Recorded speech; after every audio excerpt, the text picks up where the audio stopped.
영국의 한 학교 교사였던 폴 플래내건이라는 사람이 있었습니다. 이 사람이 2009년도에 피부암 진단을 받았는데 9개월 만에 이제 그 암이 온몸에 전이되어서 결국 죽음을 맞이하게 됐습니다. 그런데 이 플래내건이라는 사람이 생사를 오가는 그 암 투병 중에서도 자녀들을 위하여 준비한 것이 있었습니다. 정말 자녀들을 끔찍하게 사랑했던 플래내건은 자녀들을 위하여 편지 수백 통을 손수 써서 집안 곳곳에 숨겨뒀습니다. 또 그들이 성인이 되기까지 매년 생일을 맞이하게 될 건데 그것을 위해서 아들 토마스와 루시를 위해서 선물을 20개 정도 준비해 뒀다는 것입니다. 뿐만 아니라 플래내건은 자신이 감명 있게 읽은 책을 가지고 서재를 꾸몄고요. 그리고 그 책마다 감명받은 이유와 읽고 난 뒤에 그런 감정들을 소소하게 적어 놓았습니다.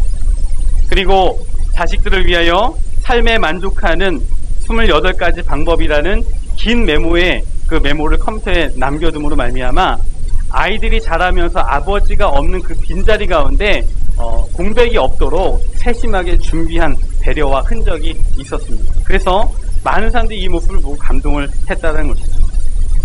이 아버지가 비록 암투병을 하고 있었지만 아직 힘이 있을 때 그리고 아직 능력이 남아 있을 때 자녀들에게 자발적으로 친절과 호의, 사랑을 베푸는 것입니다. 이것이 바로 우리가 지금 계속 이야기하고 있는 인의 헤세드인 것입니다. 헤세드에 대해서 제가 지난주에 또 계속 말씀을 드리고 있는데 어떤 뜻입니까? 강한 자가 그럴 의무가 없음에도 불구하고 자발적으로 곤궁에 처해 있는 약자에게 보이는 충성이다 라고 제가 말씀을 드렸습니다. 이 플래내건이라는 사람은요, 자식을 위하여 집안 곳곳에 그 아버지의 배려와 호의와 사랑을 남겨둔 것입니다. 헤세드를 남겨둔 것입니다. 오늘 성경 말씀 보면 2장의 내용 속에서 동일하게 하나님의 그 헤세드의 흔적들을 우리가 발견하게 됩니다. 그 말씀 곳곳에 숨겨져 있는 하나님의 헤세드의 그 정신 우리가 보게 될 것인데 우리가 그 숨겨진 헤세드의 흔적들을 하나하나 발견하면서 우리가 어떻게 하면 하나님의 그 말씀대로 또 정신대로 그 헤세드를 인의 정신을 실현하며 살아갈 것인가 한번 깊이 생각해보는 시간을 갖도록 하겠습니다. 시어머니 나오미와 며느리 루시와 드디어 이제 베들레헴에 도착했습니다. 오늘 말씀 보니까 2장 1절에 이렇게 시작합니다. 나오미의 남편 엘리멜렉의 친족으로 유력한 자가 있으니 그의 이름은 보아스더라. 나오미의 남편 엘리멜렉 친족 중에 유력한 자가 있다. 이 유력하다라는 뜻은 부가 있는 사람을 말하는 것이죠. 이름은 보아스입니다. 재미있는 것은 이 보아스의 이름의 뜻이요, 그 안에 힘이 있다라는 뜻이에요. 뭐뭐 안에 힘이 있다라는 뜻을 가지고 있습니다. 이 말은 뭐냐면 하나님의 헤세드의 정신은요, 강한 자, 힘 있는 자에게서 시작이 된다라는 것입니다. 그런 면에서 우리가 강자가 될 필요가 있습니다. 힘 있는 자가 될 필요가 있습니다. 부요한 자가 될 필요가 있습니다.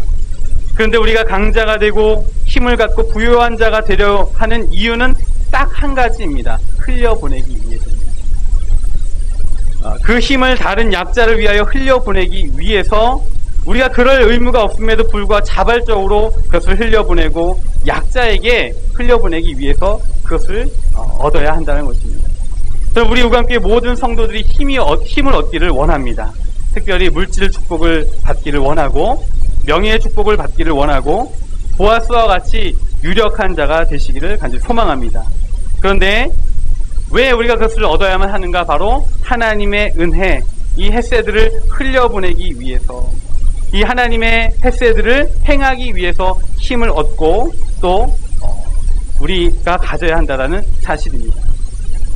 2절 말씀을 보시면요, 이 보아스의 그 부요함이 어떻게 흘러갔는지 우리는 보게 됩니다. 모압 여인 룻이 나오미에게 말합니다. 원하건대 내가 밭으로 가서 내가 누구에게 은혜를 입으면 그를 따라서 이삭을 줍겠나이다 하니 내 따라 갈지어다 하매. 지금 그 룻이 어머니한테 이야기를 하는 겁니다. 제가 어느 곳에 가서 그 이삭을 주워 오도록 하겠습니다.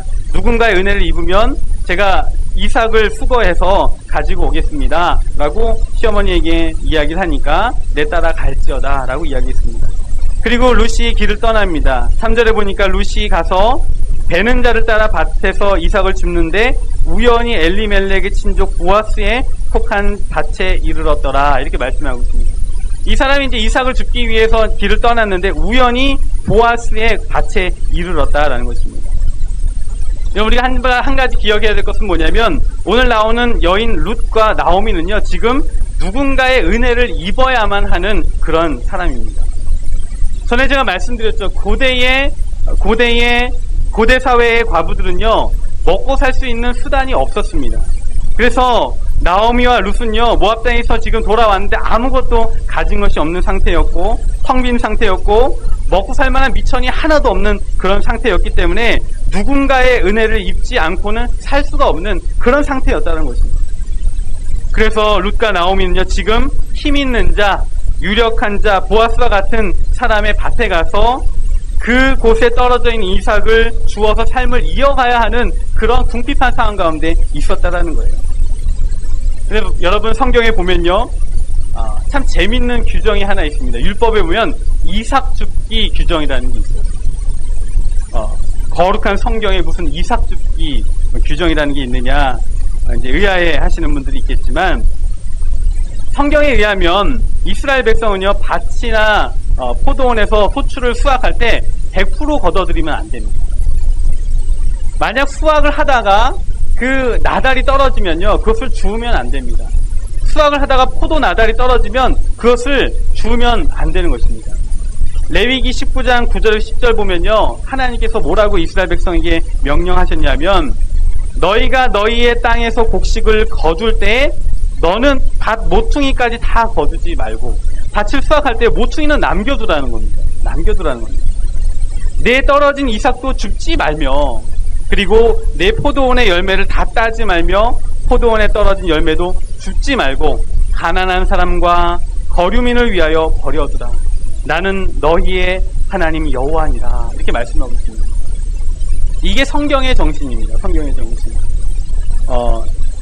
이 같은 율법은요, 일종의 사회복지법이라고 말할 수 있습니다. 밭의 소출의 일부를 가난한 사람들에게 나눠주는 겁니다. 거류민과 고아와 과부를 위해 남겨두고 나누어주는, 철저하게 사회적 약자를 도우라는 하나님의 정신이 이 율법에 담겨져 있는 것입니다. 하나님께서 우리 인생들을 생각하시면서 아주 세밀한 배려를 보여주고 계시다라는 것인데, 이것이 바로 헤세드다라는 것입니다. 어떤 분들은 그런 이야기를 합니다. 밭에 떨어진 이삭 주워봤자 얼마나 되겠냐, 그런 얘기를 하시죠. 그리고 부자들이 밭에 떨어진 나달 그거 뭐 그 연연하냐, 그렇게 말하실 수도 있습니다. 그런데 이 나달도요, 모으면 큰 도움이 된다라는 사실이에요. 그래서 이것을 나누어 주라라는 것입니다. 저는 그 밭에 떨어진 이삭 나달 하면 이제 떠오르는 추억이 하나 있습니다. 어렸을 때 제가 살던 집 주위에 논이 많이 있었어요. 그래서 가을이 되면 그 농부가 이제 가을 거지를 다 합니다. 그런데 당시만 해도 이제 콤바인이 발달되어 있지 않기 때문에 대부분의 농부들이 이제 낫으로 벼를 다 베었습니다. 그러다 보니까 그 논에 지푸라기도 많이 떨어져 있고, 그리고 벼 나달도 많이 떨어져 있었습니다. 근데 제가 보니까 그 나달들 주워다가 이제 불을 지피면요, 재밌는 현상이 일어나요. 팝콘처럼 이렇게 팡팡 터져서 이게 먹을 수 있는 단계가 되는데, 제가 어렸을 때 그러한 것들 이제 많이 했던 거죠. 주워다가 불 지펴가지고 팝콘처럼 터지면 주워 먹고, 그렇게 이제 놀았었는데, 어느 날 제가 이제 또 그것을 하기 위해서 집에 있는 육각 그 성냥 한 통을 가지고 이제 논으로 갔습니다. 벼이삭을 막 주워다가 불을 지폈는데 분량이 애매해가지고 이게 팝콘처럼 이렇게 터지질 않는 거예요. 그래서 제가 안 되겠다 싶어서 이게 주위를 둘러보니까 갑자기 그 농부가 묶어놓은 볕단이 보인 겁니다. 그래서 마음의 배포도 커지고, 어디에서 갑자기 그렇게 담대한 마음이 생겼는지 모르겠지만, 사람이 놀려면 크게 놀아야지, 그러면서 그 농부가 묶어놓은 볕단에서 제가 불을 지폈는데 걷잡을 수 없이 다 타버렸습니다. 그래서 저는 그날 농부의 1년 농사를 망친 방화범이 되었는데, 저는 그때 교훈을 하나 얻었습니다. 사람은 나달 죽기를 해야지 한 방에 큰 것을 얻으려고 하다 보면 인생 망칠 수 있구나 라는 그런 생각을 했습니다. 성경은요, 밭에 떨어진 나달, 이것은 가난한 자들의 것이다, 거류민들의 것이다, 고아와 과부의 것이다, 그러므로 남겨두도록 가르쳤습니다. 그런데 당시에 부자들이요, 부호들이 그 밭에 그 곡식들을 수확할 때요, 남겨두지 않고 다 수확했다라는 것입니다. 남겨두지 않기 위해서 투지를 가지고 촘촘하게 다 수확을 해버린 것입니다. 그래서 이제 실질적으로 많은 그 약자들이 그 떨어지는 나달을 줍지 못하고 또 궁핍한 가운데 있었다는 것이죠. 그럼 만약 하나님께서 여러분들에게 많은 것들을 주셨다라면 그것은 함께 나누라는 그런 의미로 여러분들에게 주셨다는 사실을 기억하시길 바랍니다. 만약 내게 조금의 여유가 있고 또 풍족함이 있다라면 하나님께서 그것을 주신 이유는 무엇인가? 바로 그것을 나누라고 우리에게 주셨다는 것입니다. 이것이 바로 하나님의 헤세드의 정신, 우리가 성경에 보고 있는 헤세드의 정신입니다. 사실 이러한 정신은요, 우리 조상들에게도 있었어요. 하루 한 끼 먹기도 힘들던 시절에 우리 조상들은 감나무에 감을 다 따는 법이 없었습니다. 항상 감 몇 개를 남겨두고 이것은 까치밥이다 라고 이야기를 했어요. 그래서 배고픈 아이들이 그 감을 따자고 이렇게 부모님들에게 부모님을 조르면 어른들은 그 아이들에게 타일러서 이야기합니다. 너희가 배고픈 것처럼 새들도 배고프단다 라고 하면서 아이들을 타일렀습니다. 바로 새들에게 감을 양보하게 함으로 말미암아 이 배려와 나눔의 정신을 배우게 했던 것이죠. 제가 전에도 말씀드린 적이 있는데 옛말에 이런 말이 있습니다. 농부는 콩을 심을 때 세 알씩 심는다. 한 알은 새의 몫이고 또 한 알은 땅속 벌레의 몫이고 또 하나는 농부의 몫이다. 그런 말이 있습니다. 생계의 수단인 농사를 지으면서 농부들은요 늘 생각했습니다. 땅속의 벌레와 하늘의 새와 자기 자신을 생각했던 것이죠. 함께 공생하는 것들을 생각하며 살았다는 것입니다. 이것이 바로 한국적이고 또 푸근한 우리네의 인심이고 또 성경이 말하는 헤세드와 상통한다라는 것입니다. 근데 우리는 이런 질문을 해요. 이 헤세드의 정신 잘 알겠는데 정말 내가 다른 사람에게 나눠줄 만큼 가지고 있는 사람이냐라는 것입니다. 물질도 그렇고 건강도 그렇고 에너지도 그렇고 다른 사람들에게 나눠줄 만큼 내게 풍성하게 있느냐라는 것입니다. 여러분, 우리가 나눠줄 게 뭐가 있을까요? 여러분, 나눠줄 게 뭐가 있으십니까? 우리 우강교회가 세상 가운데 나눠줄 만한 것이 무엇이 있을까요? 중요한 것은 뭐냐면 내가 나눠줄 만한 것이 없는 게 아니라 나눠줄 것을 찾지 않았다라는 것입니다.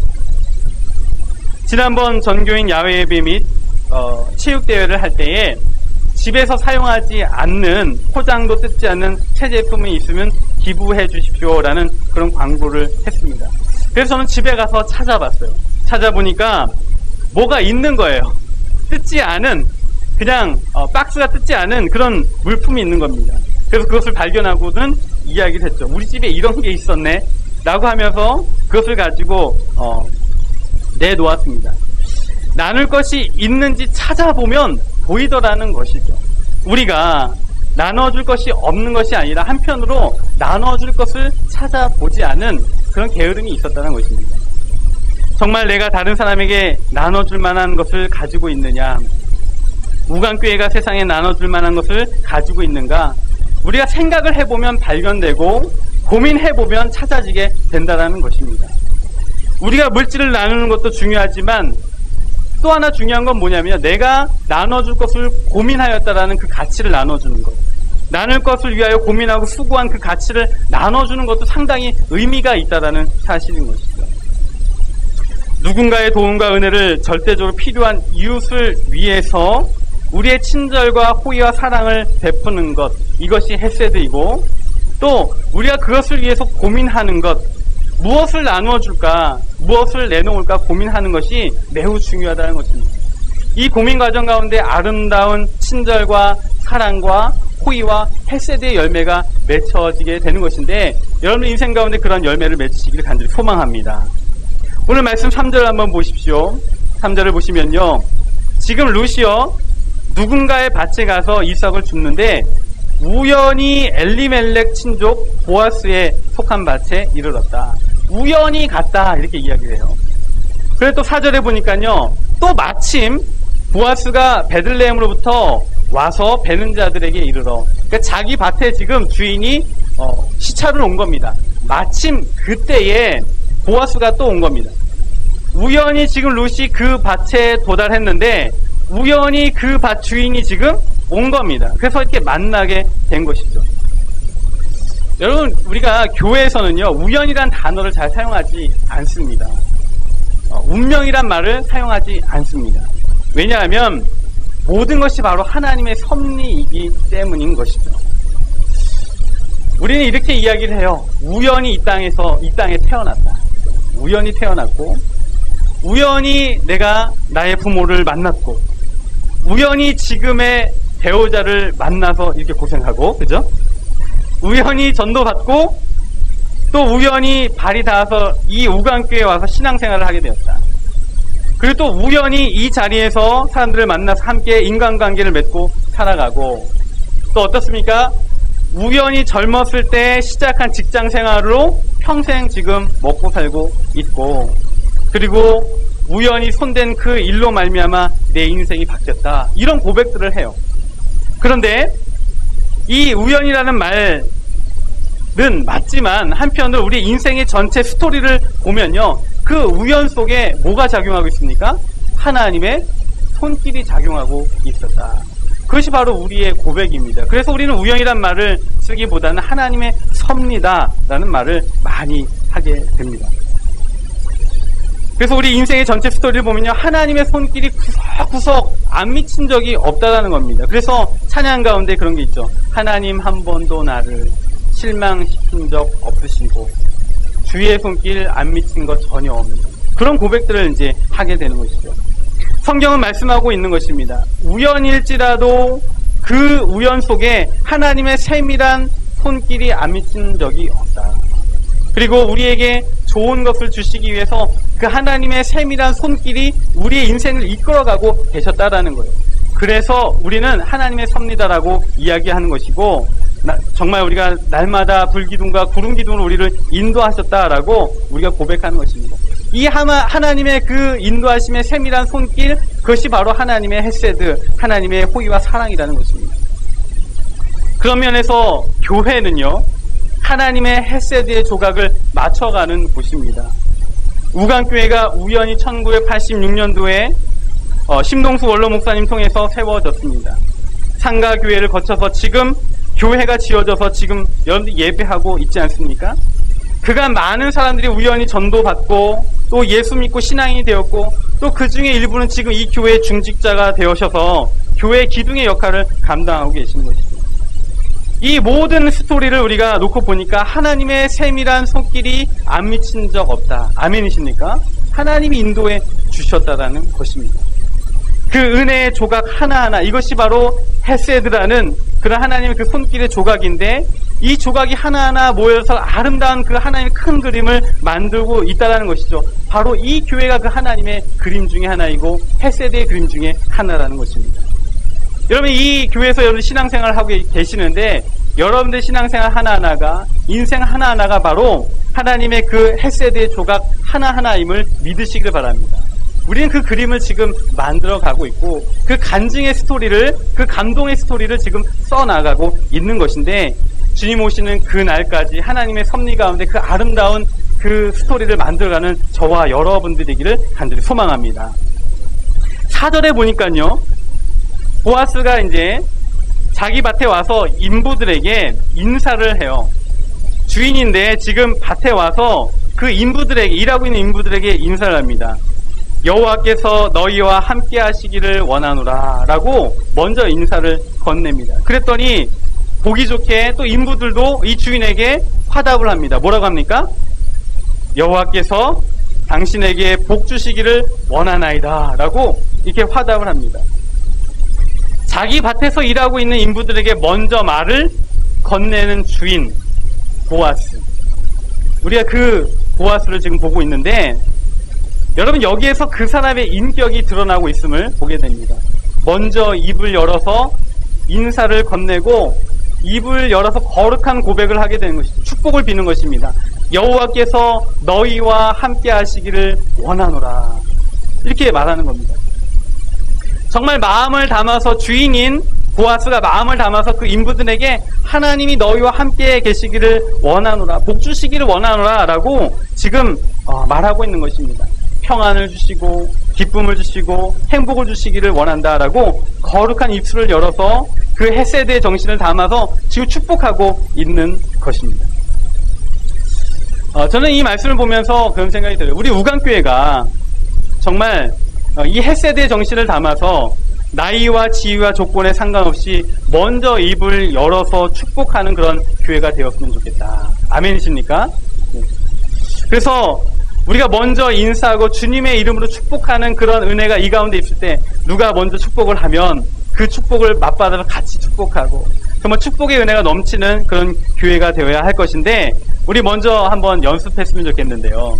우리 먼저 나이 드신 분이요, 옆 사람에게 여호와께서 당신과 함께 하시기를 원합니다. 우리 한번 축복하기 원합니다. 시작. 여호와께서 당신과 함께 하시기를 원합니다. 그럼 인사를 받으신 분은요, 하나님께서 당신에게 복을 주시기를 원합니다. 다시 한번 맞받아 축복합니다. 시작. 하나님께서 당신에게 복 주시기를 원합니다. 이따가 식사하실 때 먼저 인사하시길 바랍니다. 하나님께서, 여호와께서 당신에게 복 주시기를 원합니다 라고 먼저 인사하시면 그 인사를 받으신 분이 맞받아서 당신에게도 하나님께 복을 주시기 원합니다 라고 고백하는 우강교회가 되기를 원합니다. 이렇게 축복하면요, 교회는 따뜻해지는 것입니다. 오늘 제가 보니까 조금 이렇게 메르스 때문입니까? 조금 이렇게 처져 있는 느낌도 있는데, 우리가 축복할 때 그 모든 것들 넘어서는 그런 은혜가 있을 줄 믿습니다. 교회는 밝아야 돼요. 기쁘고 즐거워야 되고 행복해야 하는 것입니다. 오늘 5절 말씀을 보니까요, 보아스가 밭에 가서 일하는 것을 보니까 한 사람이 눈에 들어오는 겁니다. 바로 모압 여인 룻이었어요. 그래서 이 보아스가 보니까 아무래도 피부 색깔이 좀 다르고 느낌이 달랐는지 낯선 사람이 있음을 보고 책임자를 불러서 묻는 것이죠. 누구의 소녀냐라고 물었습니다. 그러자 그 책임자가 이야기합니다. 나오미와 함께 모압에서 돌아온 모압 소녀인데 아침부터 와서는 저녁까지 쉬지 않고 지금 이삭을 줍고 있습니다 라고 설명을 해주었습니다. 여기서 하나님의 헤세드의 그림자가 또 하나 우리가 발견되게 됩니다. 여러분, 헤세드를 행하는 사람은 사람이 눈에 보이게 되어 있습니다. 도움이 필요로 하는 사람이 눈에 보이는 것입니다. 지금 보아스가요, 한 여인을 주목하고 있습니다. 모압 소녀를 주목하고 있는데, 이 보아스가 여자를 밝혀서가 아니라 도움이 필요한 한 사람의 인격이 보이게 되는 것입니다. 바로 하나님의 눈으로, 하나님의 헤세드로 그 사람을 주목하여 보는 것입니다. 여러분, 하나님은요, 사람에게 관심이 있으십니다. 한 사람이 복음 듣고 주님 앞에 돌아오고 천국 가기를 간절히 원하고 계시고, 지금도 불꽃 같은 눈으로 한 사람을 지금 바라보고 계시다는 것입니다. 지금 이 보아스는요, 그 도움이 필요한 한 여인의 인생을 보고 있고 관심을 갖고 있는데, 이곳에서 바로 하나님의 헤세드의 정신이 발견되게 되는 것입니다. 여러분, 우리 우강교회는 한 영혼에 관심을 갖는 그런 교회가 되기를 원합니다. 우강교회 성도들은요, 한 영혼, 특별히 새로 오신 성도들을 향하여 정말 눈을 고정하고 집중하는 그런 은혜가 있어야 하는 것입니다. 교회 처음 나오신 분들이요, 처음 오시면 참으로 낯설고 적응하기가 어렵습니다. 그래서 그 교회, 처음 출석한 교회에 완전한 가족이 되는 데는 수년이 걸릴 수도 있습니다. 그래서 저는 그런 생각을 해봅니다. 새로운 성도님들이 그 교회에 가족이 되는데 수년이 걸린다라면 내가 찾아가서 가족이 되어주면 몇 주 만에 끝날 수 있지 않는가라는 것입니다. 우리가 한 사람에게 관심을 갖고 그 사람의 영혼이 구원받는 것을 관심을 가지고 내가 다가간다라면, 먼저 친절과 호의와 사랑을 베푼다라면 그 사람은 우리의 가족이 될 수 있는 것입니다. 어떻게 하면 그 사람이 편안할 것인가? 어떻게 하면 그 사람이 어색하지 않을 것인가?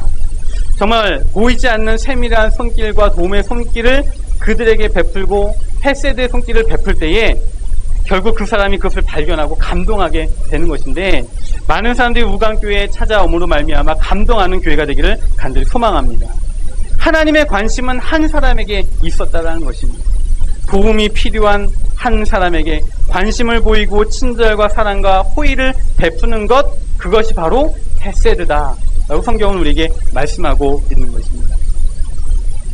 오늘 8절 말씀을 보니까요, 이 보아스가요 또 모압 여인 룻에게 뭐라고 말하냐면 이렇게 부릅니다. 내 딸아 라고 부릅니다. 물론 이게 나이 차이가 많이 날 수도 있습니다. 날 수도 있는데, 그러나 절대적 우위의 위치에 있는 보아스가, 그리고 오너의 위치에 있는 그 보아스가, 유력자로서의 보아스가 절대적인 약자인 룻에게 찾아가서 내 딸아 라고 지금 부르고 있습니다. 자발적으로 호의를 베푸는 것이요, 친절을 베푸는 것이요, 사랑을 베풀고 있는 것입니다. 여러분, 지난주 설교의 맨 마지막에 보았던 영상이 기억나십니까? 제가 틀었던 영상 기억나시는지 모르겠는데, 거기에 보면 노숙자를 섬기는 한 청년이 명함을 건넵니다. 그리고 그 명함 뒤에 뭐라고 써져 있습니까? 예수 믿는 청년 김건희입니다. 이렇게 책에 놓았습니다. 저는 그 영상을 보면 참 많이 놀랐어요. 뭐냐면 그 청년이 노숙자를 도우면서요, 노숙자를 보고 뭐라고 불렀냐면, 기억나십니까? 아버지라고 불렀습니다. 아버지. 저는 정말 노숙자가 그 사람 아버지인 줄 알았어요. 그런데 아유 아버지 잘 지내셨어요? 하면 확 와라 끌어안는 것입니다. 그렇게 친근하게 노숙자를 끌어안을 수 있는가? 아유 아버지 끌어안으면서 아버지라고 부릅니다. 그리고 먹을 것, 우유와 또 간식을 나눠주면서 그러죠. 아버지 미안해요. 오늘 이것밖에 드릴 수 없어요. 정말 미안해요.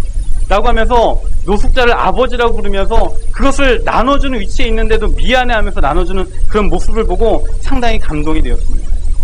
오늘 말씀해 보니까 우위에 있는 보아스가요, 룻에게 뭐라고 부릅니까? 내 딸아라고 부릅니다. 그녀에게는 참으로 위로가 되고 기쁨이 되는 것이죠. 그리고 이 보아스는 그 룻에게 친절을 베풉니다. 이어서 뭐라고 이야기하냐면, 이삭을 주우러 다른 밭으로 가지 말며 여기서 떠나지 말고 나의 소녀들과 함께 있으라 라고 이야기합니다. 왜 이런 말을 했을까요? 왜냐하면 다른 밭에 간다라고 하여서 이삭을 죽는다라는 보장이 없는 겁니다. 왜? 그 주인이 그 땅에 이삭을 남겨놓았는지 알 수가 없기 때문에 그런 것이죠. 그래서 지금 보아스는요, 다른 밭으로 가지 말고 이 밭에 머물러서 이삭을 주어라. 그리고 나의 소녀들과 함께 있으라 라고 하면서 그 이삭 줍는 것을 보장해 줄 뿐만 아니라 그의 신변까지 보호해주는 배려를 베풀고 있는 것이죠. 그리고 주인으로서 그 밭에서 일하고 있는 소년들에게 말합니다. 이 소녀를 건들지 마라 라고 명령을 함으로 말미암아 그 섬세한 친절과 호의를 베풀고 있는 것을 보게 됩니다. 여기에서 정말 그 세심한 하나님의 그 손길을 우리가 느끼게 되는데, 정말 그 사람에게 필요한 것들을 우리가 먼저 베풀고 호의와 친절을 베푸는 것, 그것이 하나님의 그런 헤세드다라는 사실을 기억하시기 바랍니다. 오늘 9절 말씀을 보니까 또 이렇게 이야기합니다. 목이 마르거든 그릇에 가서 소년들이 길어온 것을 마실지니라, 이렇게 이야기를 합니다. 이 말씀은 뭐냐면요, 그 밭에서 정식으로 고용되어 일하는 사람들과 동일한 지위에서 권리를 누리라는 이야기입니다. 지금 이 여인은 그냥 잠시 거쳐 지나가는 사람이에요. 그냥 이삭을 주우러 온 사람입니다. 그런데 이 주인이 뭐라고 이야기하냐면, 정식으로 고용하여 일하는 사람처럼 그 동일한 권리를 네가 누려라. 그 물을 마음껏 마셔라 라고 보장을 해주는 겁니다. 우리 오강교회가 그런 헤세드를 행하는 따뜻한 교회가 되기를 원합니다. 정식 멤버가 아닐지라도 정말 동일한 권리를, 영적인 권리를 누릴 수 있는 혜택을 나눠주는 그런 교회가 되어야 하지 않겠습니까? 수요 예배 때 그리고 또 새벽 예배 때 나오시는 성도 한 분이 계세요. 우리 교회 다니시는 분은 아닙니다. 근데 아이를 안고 이렇게 가끔 출석하시는데 이분이 수요 예배 드리고 나면 밥까지 다 드시고 가십니다. 근데 저는 비록 다른 교회 다니시는 성도님이실지라도 우리 교회에서 영의 양식을 먹고 또 육의 양식을 먹고 배불리 먹은 후에 돌아가는 모습을 보면서 참 흡족한 마음이 있습니다. 여러분, 금요일마다 우리 교회는 마을이 학교다라는 서울시 그 프로젝트에 함께 동참하고 있습니다. 2층 교육관을 내어줌으로 말미암아 이 인근에 있는 학생들이 우리 교회에 와서 그 프로그램에 참여를 하고 있는데 그것을 운영하시는 분이 우리 교회 성도님이 아니세요. 그럼에도 불구하고 우리가 내어드리는 것이죠. 또 하나, 우리가 교회 지하를 우리가 주중에 사용하지 않기 때문에 다른 청년들, 특별히 그 기업 어떤 그 창업을 한 그 청년들에게 당분간 사용하라고 내어준 바가 있습니다. 우리 교회가 보아스처럼 그런 친절을 베푸는 교회가 되었으면 좋겠습니다. 목이 마르거든 그릇에 가서 소년들이 길어온 물을 마시라 라고 말할 수 있는 그런 우간교회가 되기를 원합니다. 우리의 것을 우리만 가지려고 하는 것이 아니라 소유하려고 하는 것이 아니라 정말 하나님의 헤세드의 정신을 따라서 많은 사람들에게 나누어주는 그런 교회가 되어야 할 것입니다. 말씀을 정리합니다. 우리는 하나님의 친절과 호의와 사랑을 경험한 사람들이에요. 하나님의 헤세드를 경험한 사람들입니다. 특별히 하나님의 헤세드의 최고봉인 십자가의 그 사랑을 경험한 그러한 자들입니다. 그러므로 우리는 그 하나님의 사랑을 마음에 머금고 그 헤세드를 행하는 사람이 되어야 한다는 것입니다. 우리가 가진 것이 없다 하여서 주는 것을 포기하는 것이 아니라 우리가 내어줄 것이 무엇인지 고민하고 발견하는 자가 되기를 원합니다. 여러분, 찾으면요 찾아지는 겁니다. 여러분, 고민하면 찾아지는 것입니다. 여러분, 절대로 나의 것을 내어주는 것이 허비가 아니라는 사실입니다. 우리의 거룩한 소비는요 절대로 낭비가 아니라는 거예요. 예수님께서 누가복음 6장 38절에 이렇게 말씀하셨어요. 주어라 그리하면 너희에게 줄 것이니 곧 후히 되어 누르고 흔들어 넘치도록 하여 너희에게 안겨주리라. 아멘이십니까? 우리가 주면 후히 누르고 넘치도록 도로 안겨주실 것이다 라고 예수님께서 우리에게 말씀하셨습니다. 우리가 친절과 사랑과 호의를 베풀면, 우리의 것을 내어주면 하나님께서 오히려 누르고 흔들어 넘치도록 채워주시는 복을 허락하여 주신다라고 약속하고 계십니다.